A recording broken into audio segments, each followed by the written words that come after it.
پشاور میں transporter Khyber Pakhtunkhwa assembly چوک میں روزانہ کی بنیاد پر پیٹرول کی قیمتیں بڑھانے اور نئے نرخنامے جاری نہ کرنے کے خلاف احتجاجی مظاہرہ کر رہے ہیں۔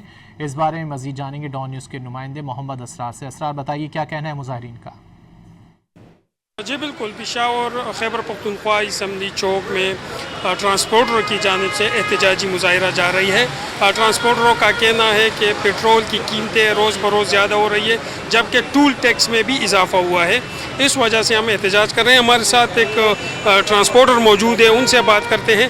جی بتائیے گا کہ آج کا جو مظاہرہ ہے کس حوالے سے آپ کا؟ یہ آج کا جو مظاہرہ ہے یہ خاص کر پیٹرول پہ ہے۔ پیٹرول میں جو اضافہ کیا جا رہا ہے روزانہ کی بنیادوں پہ، اور خاص کر جو یہ موٹر وے ٹول پلازے بڑھائے ہوئے ہیں، وہ انشاءاللہ یہ نیکسٹ پیر سے ہم اس کے خلاف اسپیشلی یہ ٹول ٹیکس کے بارے میں جو موٹر وے پہ ٹول پلازے بڑھائے ہوئے ہیں، جنوری میں بھی ان لوگوں نے ٹیکس بڑھایا تھا، اب جولائی میں پھر بڑھایا، تو اس پہ نیکسٹ پیر سے انشاءاللہ علیحدہ اس پہ احتجاج کیا جائے گا۔ پر آج کل خصوصی طور پر یہ پیٹرول میں جو روز بروز اضافہ کیا جا رہا ہے روزانہ کی بنیادوں پہ، اس کو فوراً واپس کیا جائے۔ جی بالکل، آپ نے ٹرانسپورٹر کی بات سنی کہ ایک تو پیٹرول کی قیمتیں روزانہ کی بنیاد پہ زیادہ ہوتی ہیں، تو حکومت کو چاہیے کہ اس چیز کو ختم کرے اور جو ٹول ٹیکس ہے اس کو کم کرے، کیونکہ غریب آدمی اس سے متاثر ہوتا ہے۔